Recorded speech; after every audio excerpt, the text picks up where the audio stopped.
नमस्कार,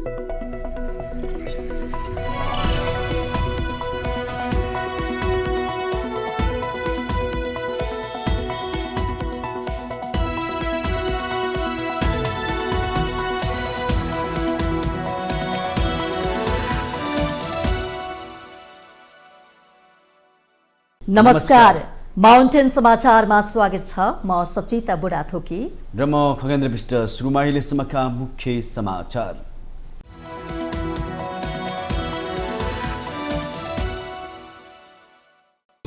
सरकार समस्याको समाधान भन्दा झारा टार्नमै व्यस्त। अध्ययन भएर समस्या पहिचान भइसकेका विषयमा निकास निकाल्नुको साटो फेरि आयोग बनाउनुको औचित्यमाथि प्रश्न।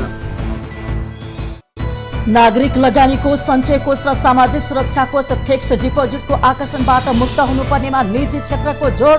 उत्पादनशील क्षेत्रमा लगानी बढाउन सुझाव। गृहमन्त्रीले के भन्छन्, पूर्व पदाधिकारी तथा विशिष्टहरूलाई दिने सुविधाको अन्तिम निर्णय संसदले नै गर्छ। मन्त्री परिषद निर्णयबाट भइरहेकोमा कानुन बनाउँदा उपयुक्त हुने तर्क। कानुन कार्यान्वयन हुनुपर्नेमा सांसदहरूको जोड। सरकारले सुशासन दिन नसक्दा लोकतन्त्र नै धरापमा परेको टिप्पणी। ठूला भ्रष्टाचारमा राजनैतिक हस्तक्षेपको विरोध। खाद्य विभाग र काठमाडौँ महानगरपालिका बीच खाद्य स्वच्छता तथा गुणस्तर कायम गर्ने सहमति पत्रमा हस्ताक्षर। 753 वटै पालिकामा पुर्याउने लक्ष्य। युक्रेन युद्ध अन्त्यको प्रयासमा अमेरिकी राष्ट्रपति डोनाल्ड ट्रम्पले रुसी समकक्षी व्लादिमिर पुटिनसँग कुरा गर्दै रुसले दाबी गरेको केही जमिनको विषयमा पनि कुरा हुने। र प्रधानमन्त्री कप क्रिकेटमा साबी विजेता नेपाल पुलिस क्लबसँगै त्रिभुवन आर्मी क्लबको लगातार 5औं जित। लुम्बिनी प्रदेशले मधेस प्रदेशलाई 83 रनले हरायो।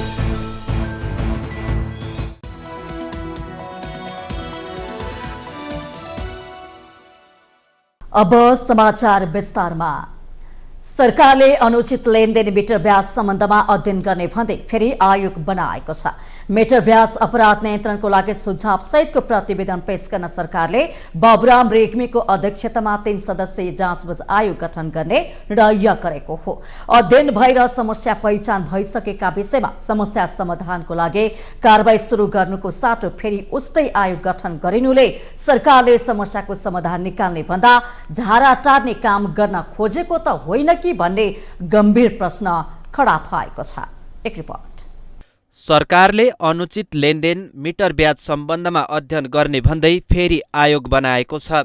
फागुन 26 गते बसेको मन्त्री परिषदको बैठकले मिटर ब्याज सम्बन्धी जाँचबुझ आयोग गठन गर्ने निर्णय गरेको हो। मिटर ब्याज अपराध नियन्त्रणका लागि सुझाव सहितको प्रतिवेदन पेश गर्न बाबुराम रेग्मीको अध्यक्षतामा भरत बहादुर बोहरा र बद्री प्रसाद भट्टराई सदस्य रहेको 3 सदस्यीय जाँचबुझ आयोग गठन गर्ने निर्णय सरकारले गरेको छ। यसअघि पनि 2079 र 2080 मा पनि यही विषयमा अध्ययन र सुझाव दिनका लागि भन्दै आयोग तथा कार्यदल बनाइए पनि तिनका प्रतिवेदन दराजमा थन्किएका छन्। अध्ययन भएर समस्या पहिचान भइसकेका विषयमा समस्या समाधानका लागि कारबाही सुरु गर्नुको साटो फेरि उस्तै आयोग गठन गरिरहनुले सरकारले समस्याको समाधान निकाल्ने भन्दा झारा टार्ने काम गर्न खोजेको त होइन भन्ने प्रश्न खडा भएको छ। त्यो समस्या पर्यो भने त्यो पालिकाहरूले सम्बोधन गर्नुपर्ने हो र त्यहाँ चाहिँ उपमेयर उपाध्यक्ष भन्छ हैन। त्यहाँ एउटा न्यायिक समिति पनि छ। त्यस्तो संरचना हुँदाहुँदै यो समस्या काठमाडौँमा आउनुपर्ने, मन्त्री प्रधानमन्त्रीले सम्बोधन गर्नुपर्ने कुरा होइन। यो एउटा आयोग गठन गर्नु मात्रै सरकारको कर्तव्य होइन, यो त समाधानै हुनुपर्छ। साँच्चै नै समाधान हुनु पर्यो। यो चाहिँ एउटा क्यान्सर रोग जस्तो एकदम यो ट्युमर बढेको जस्तो भइसक्यो। यसलाई चाहिँ एकदमै राम्रोसँग समाधान हुनुपर्छ। 2079 सालतिर पहिलो पटक सार्वजनिक भएको मिटर ब्याज सम्बन्धी समस्यालाई लिएर विभिन्न चरणमा आन्दोलन हुँदै आएका छन्। 2079 चैत्र 2 गते मध्य प्रदेशका विभिन्न जिल्लाका मिटर ब्याज पीडित आफ्नो समस्या सरकारलाई सुनाउन 12 दिन पैदल हिँडेर काठमाडौँसम्मै आए। त्यो बेलामा तत्कालीन प्रधानमन्त्री पुष्पकमल दाहाल प्रचण्ड नेतृत्वको सरकारले प्रदर्शनको 5 बुँदे सहमति गर्दै अध्यादेश मार्फत मिटर ब्याजलाई अपराध घोषणा गर्यो। अध्यादेश मार्फत मुलुकी संहिता सम्बन्धी केही नेपाल ऐनमा संशोधन भयो भने पूर्व न्यायाधीश गौरी बहादुर कार्कीको अध्यक्षतामा मिटर ब्याज सम्बन्धी जाँचबुझ आयोग गठन भयो। करिब 8 महिना काम गरेको आयोगले जिल्ला जिल्लाबाट सङ्कलन गरेका 28,000 बढी मिटर ब्याज पीडितका निवेदनसहित सरकारलाई मङ्सिर 26, 2080 प्रतिवेदन बुझायो। गौरी बहादुर कार्की नेतृत्वको आयोगले अध्ययन प्रतिवेदन बुझाएपछि मिटर ब्याज पीडितहरूले आयोगले मिटर ब्याज पीडितको समस्या समाधान नगरेको र फेरि शक्तिशाली आयोग गठनको माग गर्दै फेरि आन्दोलन सुरु गरे। त्यसपछि 2080 चैत्र 8 गते पूर्व न्यायाधीश तेजबहादुर कार्कीको अध्यक्षतामा सरकारले फेरि अर्को आयोग गठन गर्यो। करिब 3 महिनाको समय पाएको उक्त आयोगले थप 3 महिना थप गर्दा समेत आयोगले प्रतिवेदन नै बुझाउन सकेन। तर बीचमा माओवादी नेतृत्वको सरकार फेरिँदै एमाले नेतृत्वको सरकार बनेपछि उक्त आयोगको म्याद नै थप भएन भने अहिले अर्को आयोग गठन भएको छ। मिटर ब्याज पीडित तडबिरहेका छन्। सरकारले गठन गरेको विभिन्न आयोगहरूमा परेको उजुरीका आधारमा भन्दा यस्ता नागरिकहरू 30,000 भन्दा बढी रहेको अनुमान गर्न सकिन्छ। कति नागरिक मिटर ब्याज पीडित छन् भन्नेमा सरकार नै यकिन देखिँदैन। 3वटा आयोग बनाएको सरकारले यसअघि पनि मिटर ब्याज समस्या समाधानका लागि कार्यदल समेत गठन गरेको थियो। 2079 सालमा सरकारले तत्कालीन गृह सचिव डाक्टर भीष्म कुमार भुसालको संयोजकत्वमा 6 सदस्य मिटर ब्याजी अपराध नियन्त्रण सिफारिस कार्यदल गठन गरेको थियो। विभिन्न सुझावसहित प्रतिवेदन बुझाएको कार्यदलको प्रतिवेदन कार्यान्वयनको अत्तोपत्तो छैन। मिटर ब्याज समस्या जटिल समस्या भएकाले आयोगमाथि आयोग बनाउनु कुनै अर्थ नरहेको जानकारहरूको भनाइ छ। बैंक तथा वित्तीय संस्था, सहकारी, लघु वित्त लगायतले गरिबीको रेखा मुनिका सर्वसाधारणलाई ऋण नपत्याएपछि स्थानीय साहुसँग महँगो ब्याजमा ऋण लिनु परेको भन्दै यो समस्या समाधानका लागि स्थानीय सरकारले समन्वयकारी भूमिका निर्वाह गर्नुपर्ने सुझाव विज्ञहरूको छ। मेरो सुझाव चाहिँ एउटा यो पालिका सरकार, वडाहरू, समितिहरू यिनीहरू एकदम सक्रिय भएर यो कुरा हेर्नु पर्यो। तिमीहरू ब्याङ्कमा जाऊ भन्नु पर्यो र वडा अध्यक्ष, त्यो पालिका अध्यक्षहरूले ब्याङ्कमा गएर पनि यो हजुर यिनीहरू राम्रो मान्छे हुन्, यिनीहरूले तिर्छन्, होइन, मेरो जिम्मा भयो भनेर उनीहरूले भन्नु पर्यो। मेरो सुझाव चाहिँ पालिका सरकारहरूको यो समस्या हो, यो हेर्नु पर्यो र ब्याङ्कहरू पनि होइन 3% अहिले राष्ट्र ब्याङ्कमा राख्छ निक्षेप, अनि त्यहाँ गएर अलिकति सहजीकरण गरेर यो ब्याङ्कर्स एसोसिएसन अफ नेपाल भन्ने छ, समग्र ब्याङ्किङ प्रणालीलाई अनुगमन गर्ने नेपाल राष्ट्र ब्याङ्क छ, होइन। अब उनीहरूले खालि करोड अरब होइन मात्रै दिने होइन, तिमीहरू त्यहाँ पनि गएर देऊ।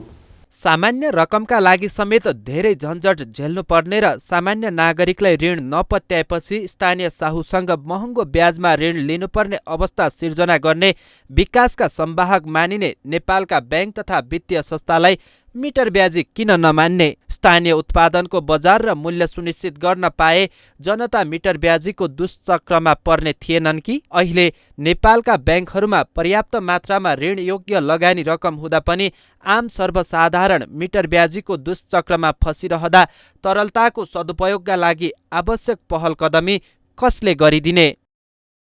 आर्थिक विकासका लागि सर्वसाधारणलाई बचत गर्न प्रोत्साहित गरी पुँजी बढाउनका साथै लगानीका अवसर विस्तार गरेर विकासमा सहयोग गर्ने प्रमुख उद्देश्य राखेर नागरिक लगानी कोष स्थापना भएको पनि 35 वर्ष पुगिसकेको छ। 35 वर्षको अवधिमा आधाभन्दा बढी पैसा बैंक तथा वित्तीय संस्थाहरूमा फिक्स डिपोजिटको रूपमा रहेको वास्तविकताले यसको उद्देश्यमा समस्या देखाउँछ। नागरिक लगानी कोषले 35औं स्थापना दिवस मनाइरहँदा कर्मचारी बचत वृद्धि अवकाश कोष, बीमा कोष, उपदान तथा पेन्सन कोष, लगानीकर्ता हिसाब योजना, नागरिक एकाङ्क योजना, नागरिक पेन्सन योजना जस्ता कार्यक्रम कार्यान्वयनमा छ। कोषको अधिकृत पुँजी 8 अर्ब, जारी पुँजी 8 अर्ब र चुक्ता पुँजी 6 अर्ब 48 करोड 17 लाख छ। कोषमा 23.34% सरकारको, 31.55% राष्ट्रिय बीमा संस्थानको, 10% नेपाल स्टक एक्सचेन्ज, 15.11% अन्य बैंक तथा वित्तीय संस्था र 20% सर्वसाधारणको शेयर छ। कोषले चालु आर्थिक वर्षको पुस मसान्तको अपरिष्कृत वित्तीय विवरण अनुसार 2,64,77 करोड लगानी गरेको छ भने खुद कोष मौजदात 2,73,72 करोड छ। यस अवधिमा कोषको लगानी 12.64% वृद्धि भए पनि यसको उपयोग रोजगारी सृजना, विकास निर्माणका क्षेत्रमा गर्नुपर्ने अर्थ सचिव घनश्याम उपाध्यायको भनाइ छ। नागरिकको हितका लागि यसको लगानीलाई उत्पादनशील क्षेत्रमा कसरी अघि बढाउने र सञ्चयकर्ताको हित सँगसँगै यसको नाम अनुसार नै नागरिकको बचत परिचालन, सामाजिक सुरक्षाका कार्यक्रमहरू अघि बढाउनमा कोषको प्राथमिकता र यसको लगानीलाई उत्पादनशील क्षेत्रमा प्रयोग गरेर मुलुकको समग्र अर्थतन्त्रलाई योगदान दिन थप मार्गनिर्देशक र प्रेरणादायी दिनको रूपमा आजको दिन तपाईँ हामीले सम्झन लायक हुनेछ भन्ने म विश्वास व्यक्त गर्दछु। सरकारका प्राथमिकताका क्षेत्रहरूमा कसरी अघि बढाउने, सञ्चयकर्ताको हित सँगसँगै नागरिकको बचत परिचालन, सामाजिक सुरक्षाका कार्यक्रमहरू अघि बढाउन कोषको प्राथमिकता र लगानीलाई उत्पादनशील क्षेत्रमा प्रयोग गरेर मुलुकको समग्र अर्थतन्त्रलाई योगदान दिन जरुरी छ। चालु आर्थिक वर्षको पुस मसान्तसम्म 2,73,72 करोड खुद कोष मौजदात छ। यस अवधिमा 2,64,78 लाख लगानी गरेको छ। कृषि, पर्यटन, ऊर्जा र भौतिक पूर्वाधार निर्माण जस्ता उत्पादनशील क्षेत्रमा लगानी विस्तार नै अहिलेको आवश्यकता हो। चालु आर्थिक वर्षको 81 पुस मसान्तसम्म कोषले सञ्चालनमा रहेका आयोजनाहरूमा 2,73,72 करोड खुद कोष मौजदात रहेको छ। यो अवधिमा रु 2,64,78 करोड लगानी गरेको अवस्था छ। भोलिका दिनमा देशको आर्थिक वृद्धिदरमा टेवा पुर्याउने एवं रोजगारी सिर्जना गर्न कृषि, पर्यटन, ऊर्जा र भौतिक पूर्वाधार निर्माण जस्ता उत्पादनशील क्षेत्रमा आफ्नो लगानीलाई विस्तार गर्दै लैजानुपर्ने देखिएको छ। कोषको लगानीलाई विविधीकरणका साथ व्यवस्थापन गर्न उपयुक्त वातावरण बनाउने कार्यमा सम्पूर्ण सरकारवाला निकायहरूबाट विगतमा चाहिँ पूर्ण रूपमा सहयोग प्राप्त भइ नै रहनेछ भन्ने विश्वास लिएको छु। आर्थिक विकास मार्फत समाजमा विद्यमान बेरोजगारीको अन्त्य गर्नमा नागरिक लगानी कोषको भूमिका महत्त्वपूर्ण हुन्छ। नागरिक लगानी कोष, सञ्चय कोष, सामाजिक सुरक्षा कोष लगायतले पूर्वाधार निर्माण, रोजगारी सिर्जना, पर्यटन प्रवर्धन, हाइड्रोपावर लगायतका क्षेत्रमा लगानी उपयोग गर्नुपर्ने निजी क्षेत्रको सुझाव छ। विभिन्न कोषहरूको करिब 52% भन्दा बढी रकम बैंक तथा वित्तीय संस्थाहरूमा ब्याज कमाउनकै लागि फिक्स डिपोजिट रहेका औल्याउँदै निजी क्षेत्रले यसको उपयोग रोजगारी सिर्जना, विकास निर्माणका क्षेत्रमा गर्नुपर्ने भनेको छ। करिब 2,70,00,000,000 चाहिँ हाराहारीमा यहाँहरूको फन्ड रहेछ। त्यसै गरेर एसएसएफको चाहिँ कुरा गर्दा करिब 1 खरब जति चाहिँ छ। सञ्चय कोषको चाहिँ पनि त्यति नै ठुलो चाहिँ फन्ड छ। तर हामी चाहिँ खास गरेर रोजगारी सिर्जना चाहिँ गर्ने कुराहरू, पूर्वाधार चाहिँ बनाउने चाहिँ कुराहरू, आम पब्लिकलाई सर्भिस चाहिँ दिने कुराहरू हामीसँग त्यत्तिकै खाँचो छ। तर यो चाहिँ फन्डहरू हामीले युटिलाइज गर्न चाहिँ सकिएको चाहिँ छैन। यो फन्डहरूलाई हाम्रा चाहिँ विकास निर्माण र उत्पादनशील क्षेत्र र रोजगारी सिर्जना गर्ने एरियामा चाहिँ जाने हिसाबले चाहिँ अगाडि बढौँ। नागरिक लगानी कोष, सञ्चय कोष, सामाजिक सुरक्षा कोष लगायतले फिक्स डिपोजिटको आकर्षणबाट मुक्त भएर विकास निर्माण, उत्पादनशील क्षेत्र र रोजगारी सिर्जना गर्ने क्षेत्रमा लगानी बढाउनु नै मुलुकको आवश्यकता हो। गृहमन्त्री रमेश लेखकले पूर्व विशिष्ट पदाधिकारीहरूलाई राज्यले दिने सेवा सुविधाका बारेमा निर्णय गर्ने अन्तिम अधिकार संसदमा मात्रै रहेको स्पष्ट पार्नु भएको छ। सोमबार प्रतिनिधि सभा बैठकमा पूर्व विशिष्ट पदाधिकारीहरूको सेवा सुविधाको बारेमा सांसदहरूले उठाएका प्रश्नहरूको जवाफ दिँदै गृहमन्त्री लेखकले यस बारेमा निर्णय गर्ने अन्तिम अधिकार संसदमा मात्र रहेको स्पष्ट पार्नु भएको हो। उहाँले सेवा सुविधा घटाउने, बढाउने वा नदिने भन्ने बारे संसदमा छलफल गरेर टुङ्गोमा पुर्याउनु पर्ने बताउनु भएको छ। पूर्व पदाधिकारीहरूलाई दिने सेवा सुविधा विधि र नियम निर्माण गरेर दिनुपर्ने भन्दै उहाँले जनभावनाको कदर गरी संसदलाई बलियो बनाएर अगाडि बढ्ने सरकारको नीति रहेको उल्लेख गर्नुभयो। जे दिनुपर्छ सदनले देओस्, जे गर्नुपर्छ सदनले गरोस्, घटाउने हो कि बढाउने हो त्यो सबै सदनले गर्ने भए हुनाले सरकारको धारणा त सम्मानित सदनलाई बलियो बनाउने हो। सम्मानित सदनभन्दा बाहिर गएर न कर लगाउन पाइन्छ न खर्च गर्न पाइन्छ भन्ने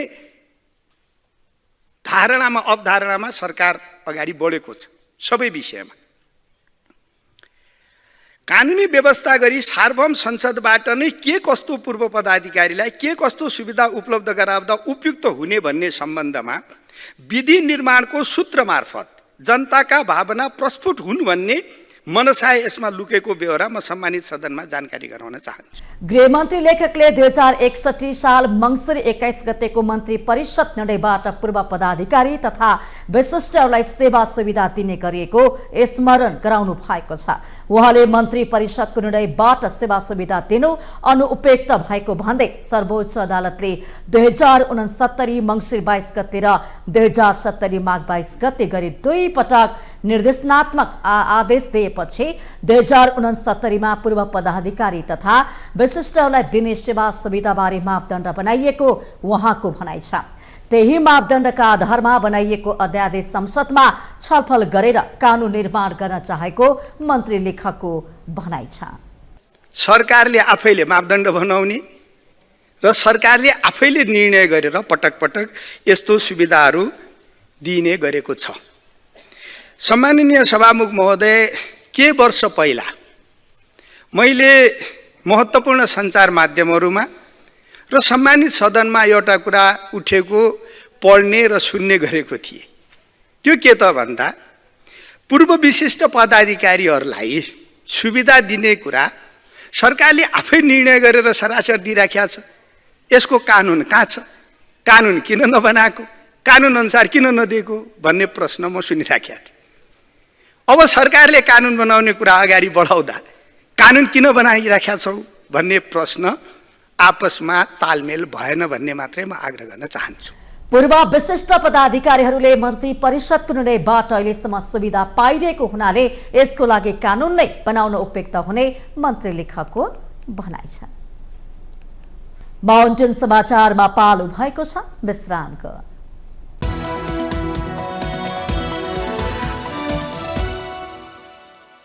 विश्रामपछि स्वागत छ बाँकी समाचार। राष्ट्रिय सभाको बैठकले तिलगङ्गा नेत्र विश्वविद्यालय विधेयक 2081 पारित गरेको छ। सोमबार राष्ट्रिय सभामा बैठकमा शिक्षा विज्ञान तथा प्रविधि मन्त्री विद्या भट्टराईले प्रस्तुत गरेको तिलगङ्गा नेत्र विश्वविद्यालय विधेयक 2081 पारित गरियोस् भन्ने प्रस्ताव सर्वसम्मतिले पारित गरिएको हो। सम्माननीय अध्यक्ष महोदयको अनुमतिले तिलगङ्गा नेत्र विश्वविद्यालय विधेयक 2081लाई पारित गरियोस् भन्ने प्रस्ताव सम्मानित सभा समक्ष प्रस्तुत गर्दछु। धन्यवाद। मान्य सदस्यहरू, अब उक्त प्रस्तावलाई निर्णयार्थ प्रस्तुत गर्दछु।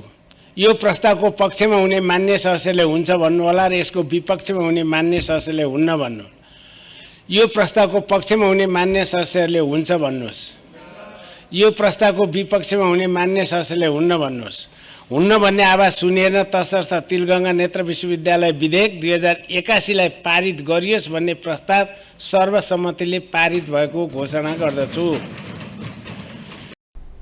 त्यसअघि विधेयकमाथि छलफलमा उठेका प्रश्नहरूको जवाब दिँदै मन्त्री भट्टराईले नेपालमा उच्च शिक्षामा चिकित्सा शिक्षातर्फ नेत्र आँखा स्वास्थ्यको विधामा गुणस्तरीय शिक्षा तथा नेत्र स्वास्थ्य सेवाको पहुँच विस्तार गर्नुपर्ने भएकोले तिलगङ्गा नेत्र विश्वविद्यालय विधेयक ल्याइएको बताउनुभयो। आँखा स्वास्थ्य सेवाको क्षेत्रमा उत्कृष्ट प्राज्ञिक केन्द्रको रूपमा सार्वजनिक विश्वविद्यालय स्थापना गर्न आवश्यक रहेको उहाँको भनाइ छ।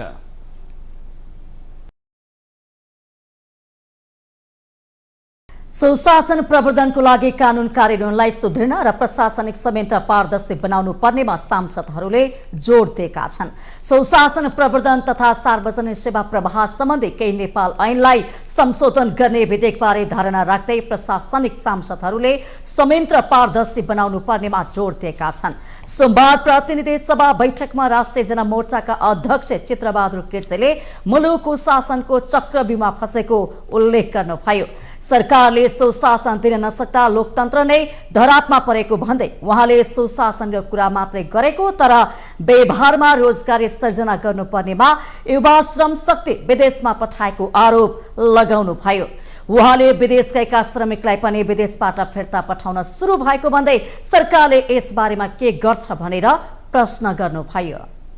विदेशमा गएकाहरूलाई नि अब लखेट्न थाल्यो। अब तपाईहरुले अब के गर्नुहुन्छ? जो अरबको खाडीमा चाहिँ दशौं हजार छन् र त्यहाँबाट रेमिटेन्स पठाउँछन् र हामीले यहाँ चाहिँ बडा सुशासनको कुरा गर्न सजिलो भएको छ। अब त्यही अमेरिकाले चाहिँ त्यताबाट लखेट्न थाल्यो भने हाम्रो चाहिँ अभिगतीय देशको के हुन्छ? त्यसो हुनाले मैले सुशासनको बारे यहाँ सानो कुरा गर्छु। अहिले भर्खर गृहमन्त्रीज्यूले भन्नुभयो ठाउँ ठाउँबाट सेवा चाहिँ यो केन्द्रका कुरा आछन् भनेर भन्नुभयो। हामीले कहीँ गरेका छौँ कहीँ गरेका छैनौँ। राष्ट्रिय स्वतन्त्र पार्टीकी सांसद चन्दा कार्कीले सुशासन प्रवर्धनको लागि कानुन कार्यान्वयनलाई सुदृढ र प्रशासनिक संयन्त्र पारदर्शी बनाउनु पर्नेमा जोड दिनुभयो। उहाँले ठूला भ्रष्टाचारमा हुने राजनैतिक हस्तक्षेपले सुशासन कमजोर हुँदै गएको भन्दै पर्याप्त छलफल नै नगरे प्रतिपक्षलाई पेलेर कानुन बनाउने बाटोमा सरकार अग्रसर भएको आरोप लगाउनुभयो। नेपालमा ठूला भ्रष्टाचारका काण्डहरूमा कारबाहीको कमी हुने, प्रशासनिक कमजोरी रहने, राजनीतिक हस्तक्षेपका कारण हाम्रो सुशासन धेरै कमजोर बन्दै गएको हामी सबैले थाहा पाइरहेका छौँ। सार्वजनिक सेवा प्रवाहमा हुने ढिलासुस्ती, भ्रष्टाचार र अनियमितताले जनविश्वास खस्किँदै गएको कुरा सदनमा दिनदिनै दोहोरी चलिरहेको हामीले नै देखिरहेका छौँ र त्यसैले सुशासन प्रवर्धनका लागि कानुन कार्यान्वयनमा लाई सुदृढ गर्दै प्रशासनिक संयन्त्रमा उत्तरदायित्व र पारदर्शिता कायम गर्नेतर्फ हामीले ध्यान दिनु जरुरी छ।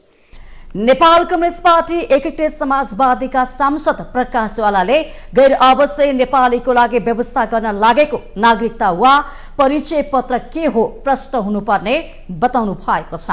परिचय पत्र दिने हो भने भिसाको सुविधा दिनुपर्ने उहाँको भनाइ छ।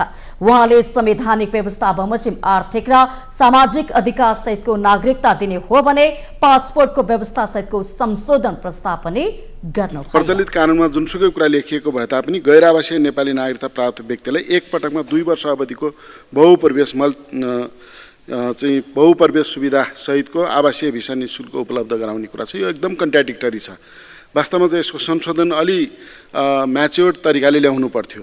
यो नागरिकता हो कि परिचय पत्र मात्रै हो? तब प्रश्न गर्नु पर्यो क्या सरकारले, मान्छेलाई भ्रम पार्न भएन। परिचय पत्र हो भने तपाईँ भिजा दिने प्रावधान ल्याउनुहोस्, यस्तो खालको केही सुविधा भिजामा पनि सुविधा दिने चाहिँ व्यवस्था गरौँ।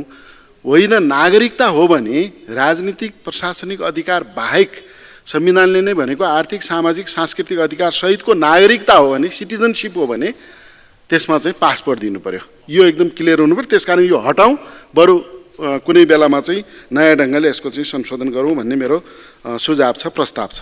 नेकपा माओवादी केन्द्रका सांसद माधव सापकोटाले गैर आवासीय नेपालीले नेपाल आउँदा भिसा लगाउनु पर्ने व्यवस्था संविधान विपरीत भएको भन्दै यस्तो व्यवस्थाले संविधानलाई नै चुनौती दिएकाले संशोधन गर्नुपर्नेमा जोड दिनुभयो। यो ऐनले संविधानलाई पनि मिचेको छ, संविधानलाई केही चुनौती पनि दिएको छ। सामान्यज्यू मार्फत म सामान्य प्रधानमन्त्रीको ध्यान आकर्षण गराउन चाहन्छु कि संविधानले गैर आवासीय नागरिकहरूलाई चाहिँ राजनीतिक बाहेकका सबै अधिकारहरू दिएको छ। तर यो ऐनमा के कुरा ल्याइएको छ भने गैर आवासीय नेपालीहरू नेपाल आउनु पर्दा फेरि भिसा लगाउनु पर्ने जे व्यवस्था गरिएको छ त्यो संविधान विपरीत छ र त्यसलाई हटाइनु पर्दछ। बरु थप राजनीतिक बाहेकका अरू अधिकारहरूलाई कार्यान्वयन जे भइराखेको छैन तीव्रतामा कार्यान्वयनका लागि सरकारको गम्भीरतापूर्वक ध्यान आकर्षण गराउँछु। प्रतिपक्ष सांसदहरूले संसदमा विधेयक प्रस्तुत गर्नु प्रक्रिया र विषयवस्तुको दृष्टिकोणले गलत भएको बताएका छन्। विधेयकमाथि समितिमा छलफल नगरी हतारमा संसदमा प्रस्तुत गरेकाले दीर्घकालीन रूपमा देश र जनताले घाटा बेहोर्नु पर्ने सांसदहरूको भनाइ छ।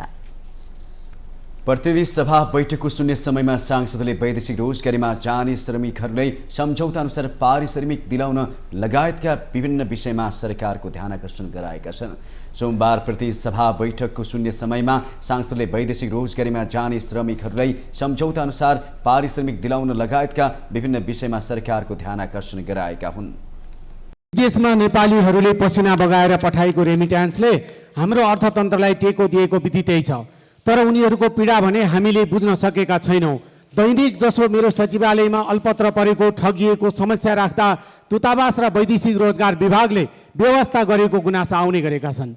हालै युएई र मलेसियाका सेक्युरिटी कम्पनीमा कार्यरत श्रमिकहरूले सम्झौता अनुसार पारिश्रमिक बिदा र औषधि उपचार नपाएको गुनासो हामीमाझ गर्नुभएको छ।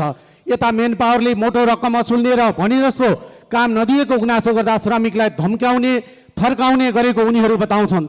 उपभोक्ता संरक्षण ऐन बनेको 6 वर्ष भयो। सरकारले उपभोक्ता अदालत भर्खर गठन गर्यो। यति सुस्त किन?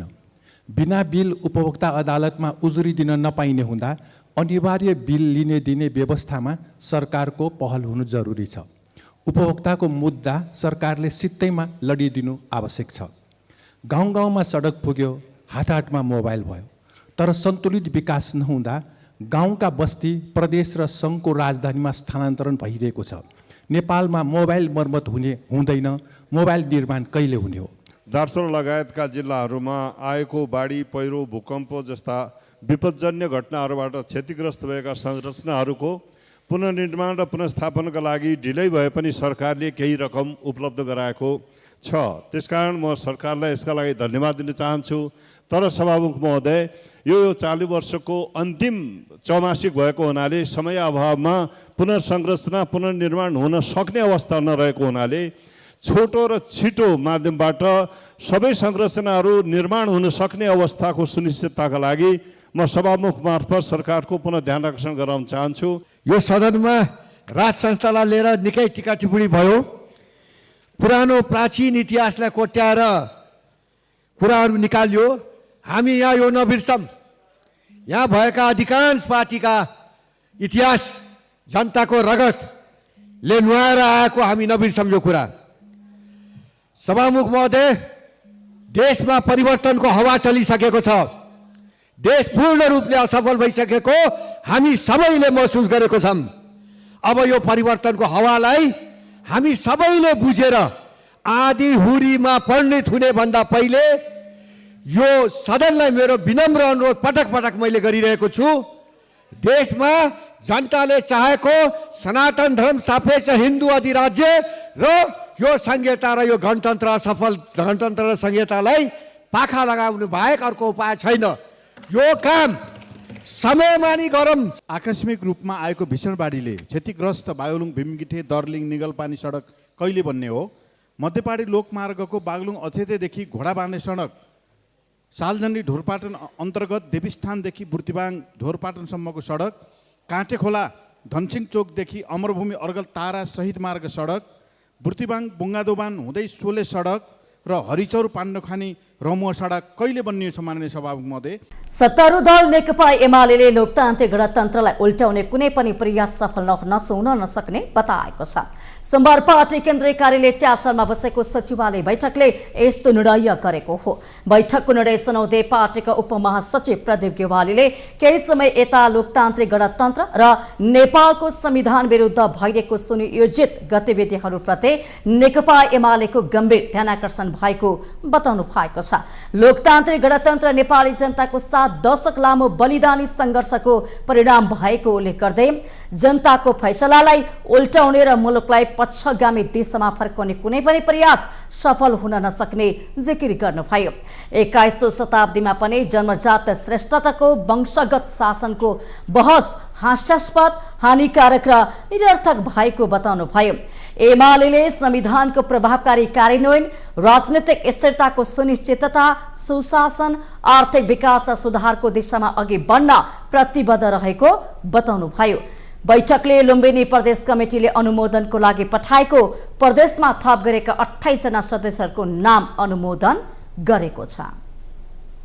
हाम्रो पार्टी नेपालको संविधान र यसले संस्थागत गरेको संघीय लोकतान्त्रिक गणतन्त्र, समावेशी प्रणाली र सामाजिक न्याय जस्ता उपलब्धिको रक्षाका लागि दृढतापूर्वक उभिने सङ्कल्प गर्दछ।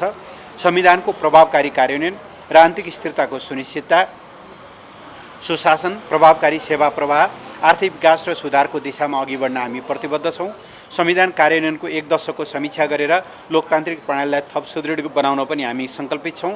यस सन्दर्भमा लोकतान्त्रिक गणतन्त्रको पक्षमा उभिने सबैलाई धन्यवाद दिँदै नेपाली समाजमा प्रकट भएको लोकतान्त्रिक चेतनाको नेकपा एमाले हार्दिक सराहना गर्दछ। यो विशेष प्रस्तावका अतिरिक्त बैठकले लुम्बिनी प्रदेश कमिटीले अनुमोदनका लागि पठाएको प्रदेशमा थप गरिएका 28 जना सदस्यहरूको नामलाई पनि अनुमोदन गरेको छ।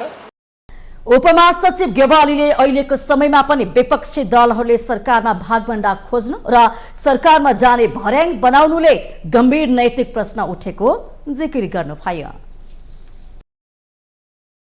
नेकपा माओवादी केन्द्रका अध्यक्ष पुष्पकमल दाहाल प्रचण्डले विगतका राजा महाराजाहरूले वेश्यालय गएर अन्तर्राष्ट्रिय रूपमा नै नेपालको बेइज्जती गरेको आरोप लगाउनु भएको छ।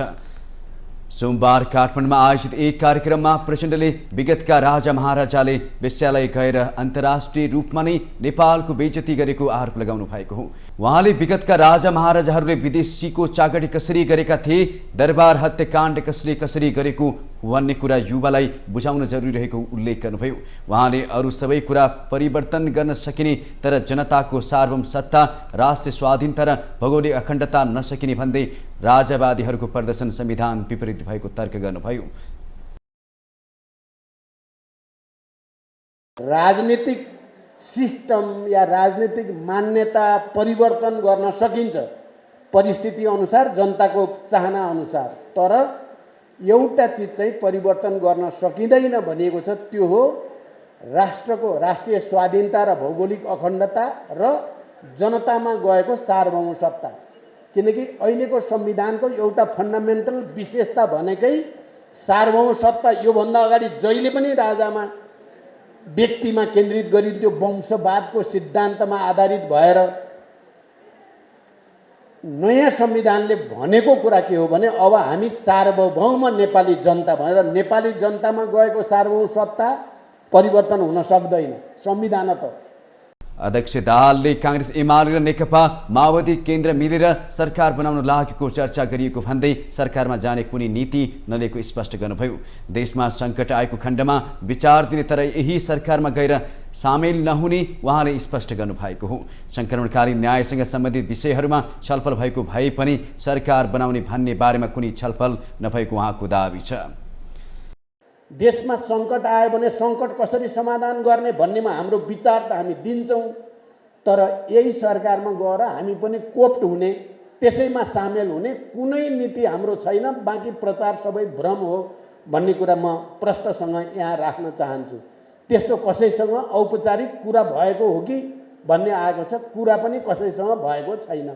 अन्य विषयमा त कुरा हुन्छ, जस्तो टिआरसी, सत्य निरूपणसँग सम्बन्धित, बेपत्तासँग सम्बन्धित कुरा त गर्नु नै पर्छ, मैले गरि पनि राखेको छु। तर सरकार बनाउने बारेमा यो पटक हामी बिल्कुल छैनौँ। प्रचण्डले राम्रो गर्न खोज्दै सरकार ढालेर अहिलेको सरकार बनेको दोहोर्याउनु भयो। माउन्टेन समाचार पालो भएको छ विश्रामको।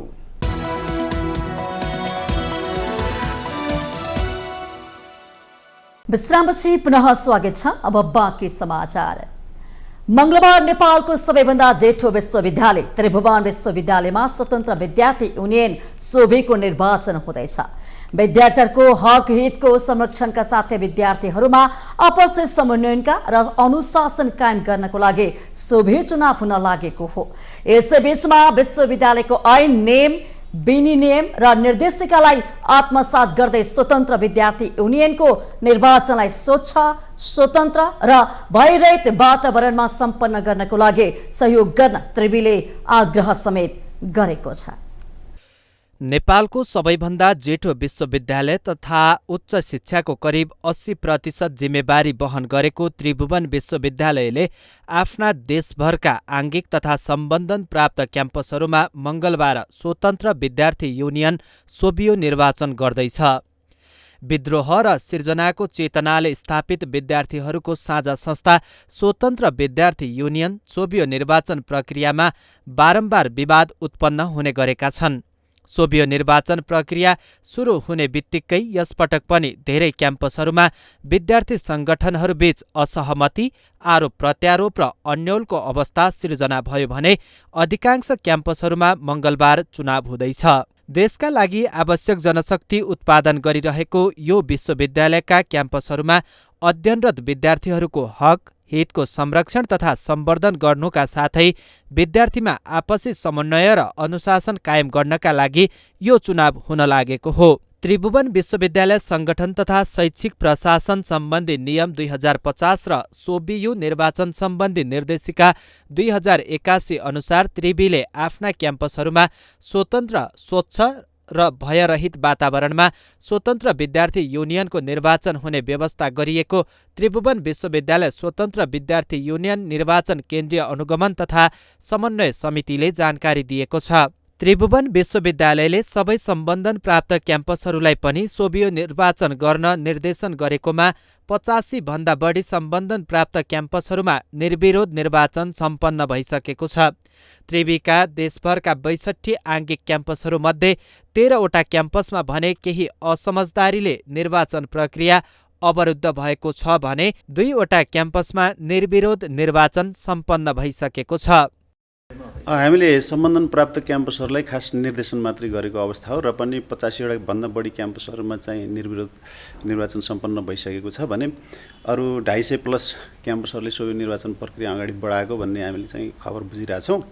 आङ्गिक क्याम्पसहरूमध्ये 13 वटा क्याम्पसहरूमा के असमझदारी भएको हुनाले भोलि निर्वाचन हुने सम्भावना कम छ भने बाँकी 2टा क्याम्पसहरूमा निर्विरोध निर्वाचन सम्पन्न भइसकेको छ र बाँकी क्याम्पसहरूमा भोलि सायद निर्वाचन प्रक्रिया अगाडि बढ्छ जस्तो निर्देशिकाले नै निर्दिष्ट गरेको छ। चैत्र 5 गते भएन भने 15 दिनभित्रमा अरू निर्वाचन प्रक्रिया अगाडि बढाउने भन्ने कुरा क्लियर छ। केही क्याम्पसहरूमा भने विद्यार्थी संगठनकै तालाबन्दी र अवरोधका कारणले विद्यार्थीको साझा प्रतिनिधि चुन्ने निर्वाचन प्रक्रिया अवरुद्ध हुन पुगेको छ। त्रिभुवन विश्वविद्यालयको ऐन, नियम, विनियम र निर्देशिकालाई आत्मसात गर्दै स्वतन्त्र विद्यार्थी युनियनको निर्वाचनलाई स्वच्छ, स्वतन्त्र र भयरहित वातावरणमा सम्पन्न गर्न विद्यार्थी, प्राध्यापक, कर्मचारी, नेपाल सरकार, सुरक्षा निकाय र राजनीतिक दलहरूलाई समेत सहयोग गर्न आग्रह गरिएको त्रिवी केन्द्रीय निर्वाचन अनुगमन समितिका सदस्य सचिव प्राध्यापक पशुपति अधिकारीले बताए। होइन, यस्तो चाहिँ यो सबैको चासोको विषय हो। गभर्मेन्ट सुरक्षा निकाय, नेपाल सरकार सुरक्षा निकाय लगायत सबै स्टेक होल्डरहरूले अब यसमा विशेष चासो राखेर सहयोग गर्नु होला भनेर हामीले अपिल पनि गरेका छौँ। होइन, त्यो भएको हुनाले सबैको भूमिका रहन्छ भन्ने हाम्रो बुझाइ हो।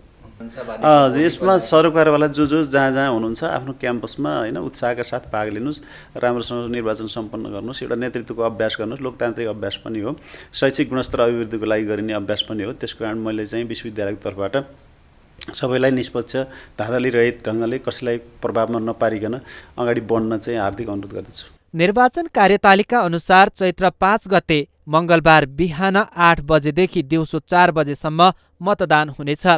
सोभियो निर्वाचन विद्यार्थीहरूको नेतृत्व विकास गर्ने प्रमुख अवसर हो। निष्पक्ष र व्यवस्थित रूपमा सञ्चालन गर्न सकियो भने विद्यार्थीको भविष्यसँगै समग्र शैक्षिक प्रणालीमै यसले सकारात्मक प्रभाव पार्छ। सोभियो विद्यार्थीहरूको एकमात्र वैधानिक तथा आधिकारिक संस्था पनि हो। निर्वाचन प्रक्रियामा हुने विवादले क्याम्पसको शैक्षिक वातावरण अशान्त बनाउने मात्र नभई विद्यार्थी सङ्गठनकै औचित्यमा समेत प्रश्न उठ्न सक्छ। त्यसकारण मङ्गलबार हुने सोभियो चुनाव पारदर्शी र विवादरहित, स्वच्छ, शान्त तथा भयरहित वातावरणमा सम्पन्न गर्न सबैको सहयोग आवश्यक छ। माउन्टेन टेलिभिजन एचडीका लागि क्यामेरामा पूरन सुवेदीको साथमा अर्जुन धामी, काठमाडौँ। ऊर्जा जलस्रोत तथा सिंचाई मन्त्री दीपक खड्काले हिमतालहरूको संरक्षणका लागि बजेट विनियोजन गरेर अघि बढ्ने बताउनु भएको छ। सोमबार ललितपुरमा आयोजित नेपाल राष्ट्रिय हिम नदी जल तथा मौसम सप्ताहलाई सम्बोधन गर्दै मन्त्री खड्काले हिमतालहरूको संरक्षणका लागि बजेट विनियोजन गर्ने बताउनु भएको हो। बजेटमा समावेश गरेर हिमतालहरूको संरक्षण गर्नुपर्नेमा जोड दिँदै मन्त्री खड्काले आवश्यक प्रबन्ध मिलाउन सचिवहरूलाई निर्देशन दिनुभयो। हिमताल फुटेपछि विकराल समस्या आउने भन्दै यसमा समयमै ध्यान दिनुपर्ने उहाँको भनाइ छ। यिनै समस्या समाधानका लागि संसदबाट जलस्रोत विधेयक चाँडै पारित गर्ने तयारी गरेको भन्दै उहाँले जलवायु परिवर्तनका असर न्यूनीकरण गर्दै जलस्रोतको दिगो उपयोगका लागि अन्तर्राष्ट्रिय साझेदारीलाई विस्तार गर्नुपर्ने आवश्यकता रहेको बताउनुभयो। जल तथा मौसम विज्ञानसँग सम्बन्धित अनुसन्धान संस्थाहरूसँग सहकार्य गरी नेपालका जलस्रोतको दिगो व्यवस्थापन विकासका लागि सुनिश्चित गर्ने जिकिर गर्नुभयो। तर संसारले के गरिराखेको छ त्यसको चपेटा पनि हामीमा मार पनि परिराखेको छ। हाम्रो कारण होइन, तर हामी यो पीडा भोगिराखेका छौँ। त्यसो भएको कारणले आइपरेका आपतहरूलाई, भोलि देखिराखेका विषयहरूलाई आजैबाट समाधानतर्फ हामी लाग्नुपर्ने छ। आजको यो आवश्यकता हो। यो सप्ताह कार्यक्रमले पनि यसलाई अझ बढी छलफल गरेर एउटा मूर्त रूप दिनेछ। हामीहरूले यसैलाई सोचेर, मुलुकले, राज्यले, यसैले, मन्त्रालयले यसैलाई गम्भीर रूपमा लिएर अहिले हामीहरूले चाहिँ जलस्रोत विधेयक पनि पारित गर्दैछौँ चाँडै। यसमा यी सबै कुराहरू कसरी संरक्षण गर्ने, कसरी उपयोग गर्ने अनन्तकालसम्म पानीको भनेर उल्लेख गरिएको छ र यसको भूमिकालाई दर्बिलो गरिएको छ। मन्त्री खड्काले जलस्रोतको संरक्षण तथा मौसम परिवर्तनको प्रभाव न्यूनीकरण गर्न दीर्घकालीन नीति निर्माण हुनु आजको आवश्यकता भएको उल्लेख गर्नुभयो। जल तथा मौसम सम्बन्धी पूर्व अनुमान प्रणालीहरू डिजिटल प्रविधिसँग समायोजन गर्दै प्रभावकारी आपतकालीन व्यवस्थापन प्रणाली स्थापना गर्ने मन्त्री खड्काले बताउनुभयो। नेपाल राष्ट्र बैंकका गभर्नर महाप्रसाद अधिकारीले राष्ट्र बैंकले नियमन गरेको बैंक तथा वित्तीय संस्थाबाट मात्रै कारोबार गर्न आग्रह गर्नु भएको छ। काठमाडौँमा सोमबार आयोजित ग्लोबल मनी विकलाई सम्बोधन गर्दै गभर्नर अधिकारीले राष्ट्र बैंकबाट अनुमति प्राप्त बैंक तथा वित्तीय संस्थाबाट बचत गर्ने बानीको विकास गर्नुपर्ने बताउनु भएको हो। उहाँले नेपाल राष्ट्र बैंकले कोर म्यान्डेटको अलावा वित्तीय समावेशितालाई एउटा महत्त्वपूर्ण एजेन्डाका रूपमा लिएको पनि जनाउनु भएको छ। उहाँका अनुसार राष्ट्र बैंकले सबै सर्वसाधारणको बैंकमा खाता होस् र ती खाताहरू सक्रिय रूपले चलाउन् भन्ने मानसिकता राख्छ। केही सिक्न, केही वित्तीय जानकारी लिँदा आम विद्यार्थीको व्यवहारमा समेत केही न केही परिवर्तन आउने गभर्नर अधिकारीले विश्वास पनि व्यक्त गर्नुभयो।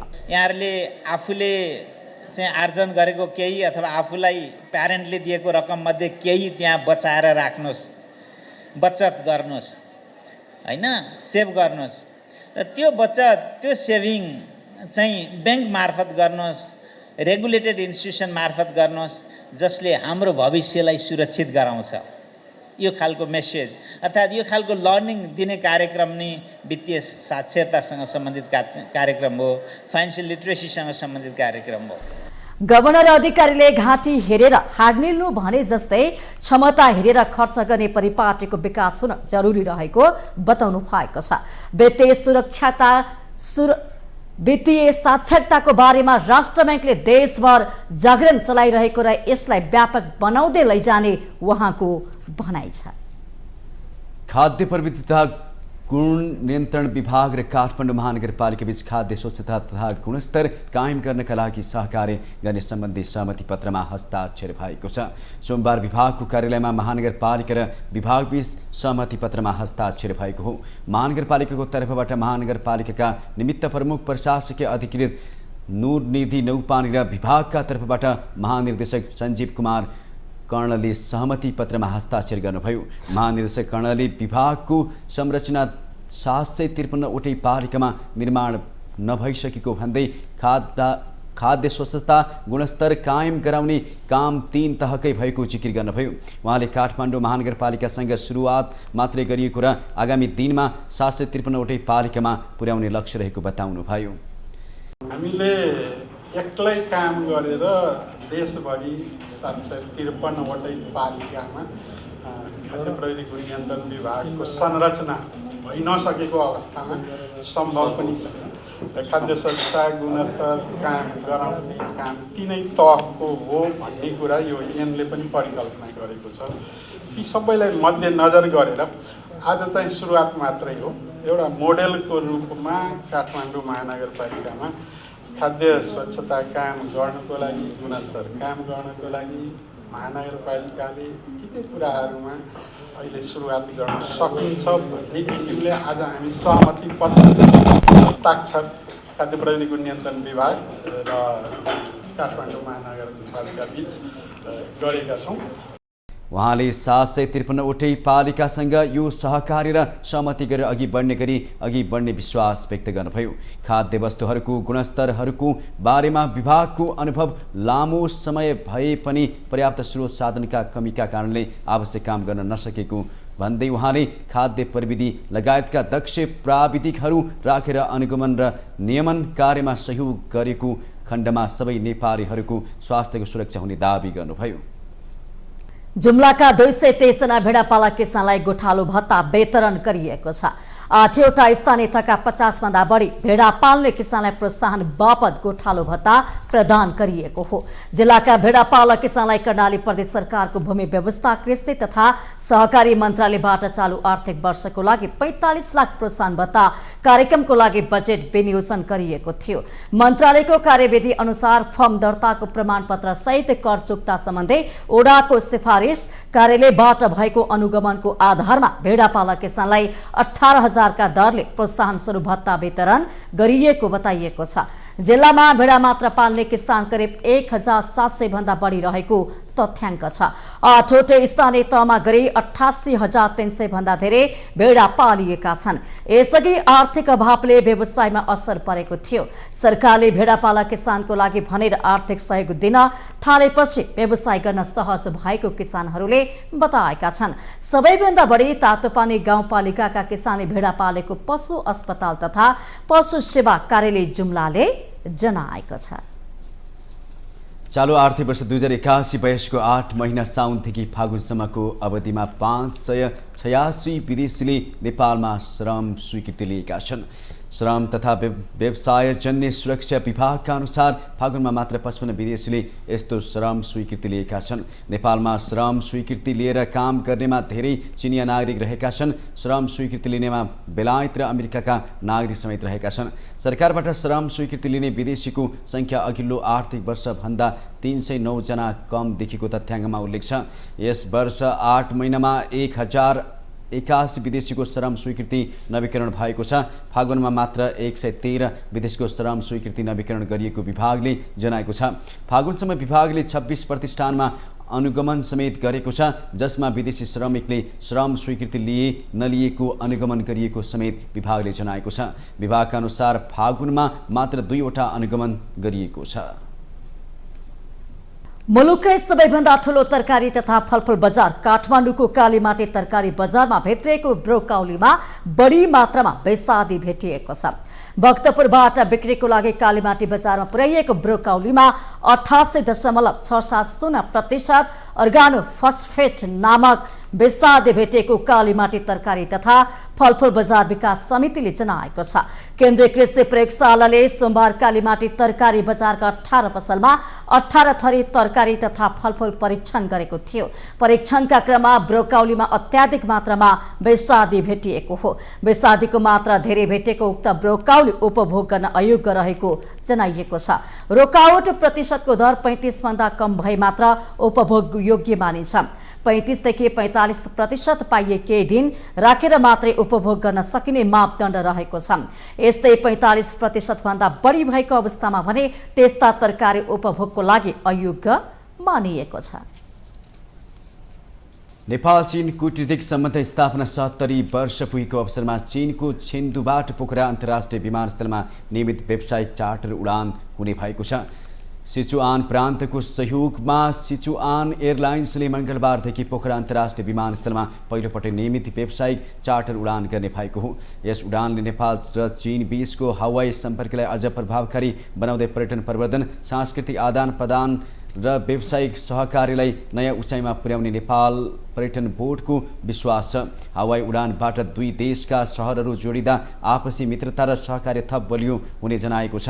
छेन्दुबाट पोखरामा आउने सिचुआन एयरलाइन्स मार्फत मङ्गलबार हुने व्यावसायिक चार्टर उडानबाट नेपाली प्रतिनिधिमण्डल सेल्स मिसन 2025 का लागि जाने भएको छ। नेपाली प्रतिनिधिमण्डलको टोलीले छेन्दु, लुझाउ, लेसान लगायतका चिनिया सहरमा हुने विभिन्न सरकारी तथा निजी क्षेत्रका प्रतिनिधिमण्डलसँगको व्यावसायिक बैठकमा सहभागी जनाउनेछन्।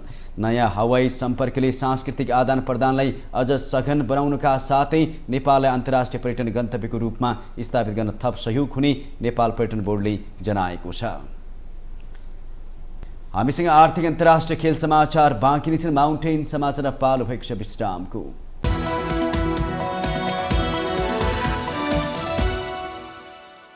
विश्रामपछि पुनः स्वागत छ। अब पालो आर्थिक समाचारको। आर्थिक समाचारको साथमा एनआईसी एशिया बैंक पनि साथी पनि राम्रो पनि हाम्रो पनि।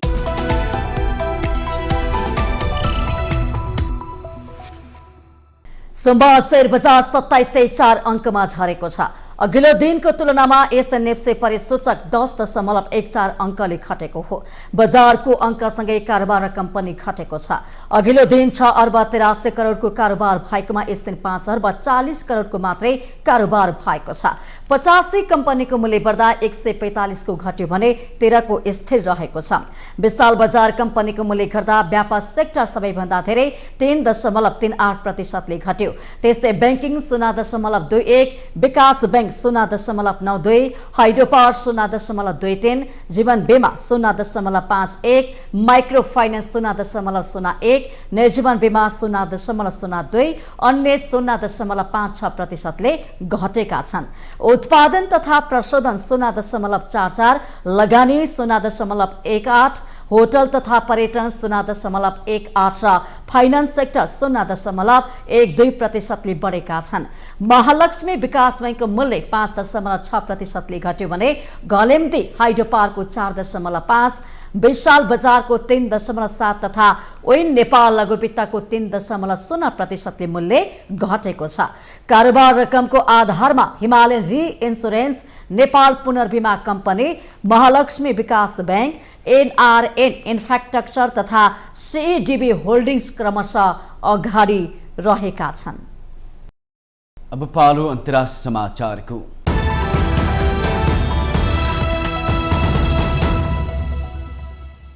युक्रेन युद्ध अन्त्यको प्रयासमा मङ्गलबार अमेरिकी राष्ट्रपति डोनाल्ड ट्रम्पले रुसी समकक्षी भ्लादिमिर पुटिनसँग कुरा गर्ने बताउनु भएको छ। रुसको राजधानी मस्कोमा अमेरिकी र रुसी अधिकारीहरू बीच सकारात्मक वार्तापछि ट्रम्पले पुटिनसँग मङ्गलबार कुरा गर्ने बताएको अन्तर्राष्ट्रिय सञ्चार माध्यमहरूले जनाएका छन्। ट्रम्पले युक्रेन रुस दुवै पक्ष बीच युद्ध अन्त्य गर्ने विषयमा धेरै छलफल भइसकेको र पुटिनसँग पहिलोपटक यसबारेमा कुरा गर्ने बताउनु भएको छ। रुसले दाबी गरेको केही जमिनको विषयमा पनि छलफल हुने उहाँको भनाइ छ।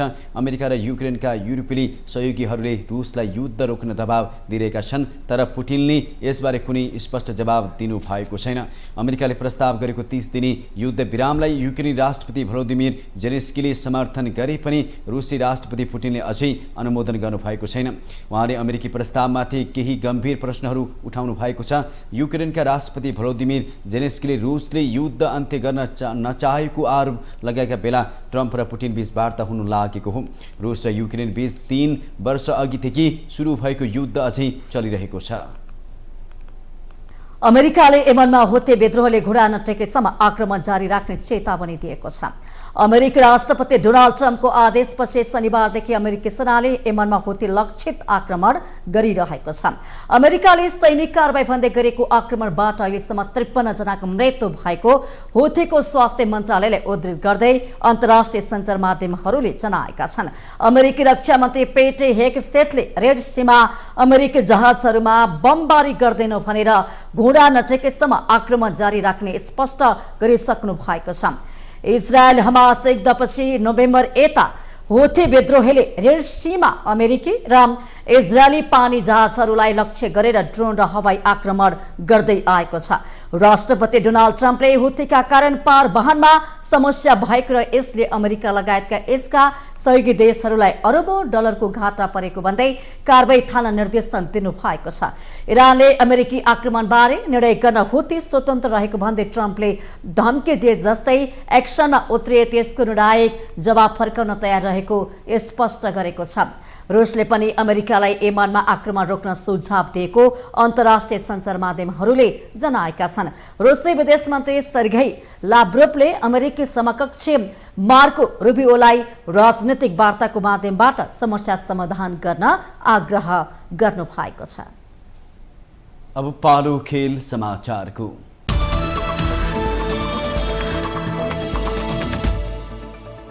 ललित नारायण राजवंशीको 6 विकेटसँगै साबी विजेता नेपाल पुलिस क्लबले प्रधानमन्त्री कप क्रिकेटमा लगातार 5औं जित हात पारेको छ। सोमबार लगातार 5औं जित हात पार्ने क्रममा पुलिसले सुदूरपश्चिम प्रदेशलाई 61 रनले पराजित गरेको हो। पुलिसले दिएको 161 रनको लक्ष्य पछ्याएको सुदूरपश्चिम 28.3 ओभरमा 79 रनमा समेट्यो। सुदूरपश्चिमका शेर मल्लले सर्वाधिक 32 र मिलन बोहराले 23 रन जोडे। पुलिसका ललित नारायण राजवंशीले 7 ओभरमा 16 रन खर्चेर 6 विकेट लिए। प्रतियोगितामा ललितको यो लगातार तेस्रो 5 विकेट हल हो। त्यसअघि सिद्धार्थनगर क्रिकेट मैदानमा टस जितेर पहिले ब्याटिङ गरेको पुलिस 47 ओभरमा 160 रनमा समेट्यो। पुलिसका कप्तान दिपेन्द्र सिंह अलीले 42, आरिफ शेखले 40, सागर ढकालले 22 र दिलीप नाथले 19 रन बनाए। सुदूरपश्चिमका शौर्य श्रेष्ठले 4, भोजराज भट्टले 3 तथा शेर मल्लले 2 विकेट लिए। सोमबार नै लुम्बिनी प्रदेशले मधेस प्रदेश विरुद्ध जित निकालेको छ। दाङमा भएको खेलमा लुम्बिनीले मधेसमाथि 83 रनको जित हात पारेको हो। लुम्बिनीले दिएको 159 रनको मध्यम लक्ष्य पछ्याएको मधेस 26.5 ओभरमा 75 रनमा समेटियो। मधेसका दिपेश दासले सर्वाधिक 23 र हरिशंकर शाहले 14 रन बनाए। लुम्बिनीका रमेश कुर्मीले 4 र विप्रेशन केसीले 3 विकेट लिए। त्यसअघि टस हारेर ब्याटिङको निम्तो पाएको लुम्बिनी प्रदेश 46 ओभरमा 158 रनको मध्यम योगफलमा समेट्यो। लुम्बिनीका आकाश त्रिपाठी 73 र कृष्ण कार्कीले 33 रन जोडे। मधेसका कमल गुप्ता र विशाल पटेलले समान 3-3 विकेट लिए। यसैगरी त्रिभुवन आर्मी क्लबले एपीएफलाई 3 विकेटले हराएर लगातार 5औं जित हात पारेको छ। एपीएफ विरुद्ध 142 रनको सामान्य लक्ष्य आर्मीले निकै सङ्घर्ष गरेर 42.5 ओभरमा 7 विकेट गुमाएर पुरा गरेको हो। माउन्टेन समाचार पालो भएको छ विश्रामको।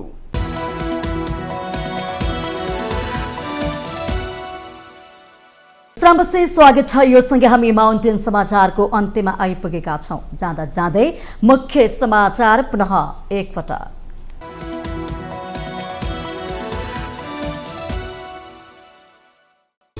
सरकार समस्याको समाधान भन्दा झारा टार्नमै व्यस्त। अध्ययन भएर समस्या पहिचान भइसकेका विषयमा निकास निकाल्नुको साटो फेरि आयोग बनाउनुको औचित्यमाथि प्रश्न। नागरिक लगानीको सञ्चय कोष र सामाजिक सुरक्षा कोष फिक्स डिपोजिटको आकर्षणबाट मुक्त हुनुपर्नेमा निजी क्षेत्रको जोड। उत्पादनशील क्षेत्रमा लगानी बढाउन सुझाव। गृहमन्त्रीले के भन्छन्, पूर्व पदाधिकारी तथा विशिष्टहरूलाई दिने सुविधाको अन्तिम निर्णय संसदले नै गर्छ। मन्त्री परिषद निर्णयबाट भइरहेकोमा कानुन बनाउँदा उपयुक्त हुने तर्क। कानुन कार्यान्वयन हुनुपर्नेमा सांसदहरूको जोड। सरकारले सुशासन दिन नसक्दा लोकतन्त्र नै धरापमा परेको टिप्पणी। ठूला भ्रष्टाचारमा राजनीतिक हस्तक्षेपको विरोध। खाद्य विभाग र काठमाडौँ महानगरपालिका बीच खाद्य स्वच्छता तथा गुणस्तर कायम गर्ने सहमति पत्रमा हस्ताक्षर। 753वटै पालिकामा पुर्याउने लक्ष्य। युक्रेन युद्ध अन्त्यको प्रयासमा अमेरिकी राष्ट्रपति डोनाल्ड ट्रम्पले रुसी समकक्षी भ्लादिमिर पुटिनसँग कुरा गर्दै रुसले दाबी गरेको केही जमिनको विषयमा पनि कुरा हुने। र प्रधानमन्त्री कप क्रिकेटमा साबी विजेता नेपाल पुलिस क्लबसँगै त्रिभुवन आर्मी क्लबको लगातार 5औं जित। लुम्बिनी प्रदेशले मधेस प्रदेशलाई 83 रनले हरायो।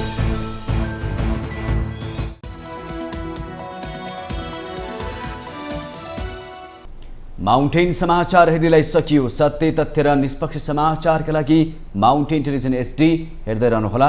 नमस्कार।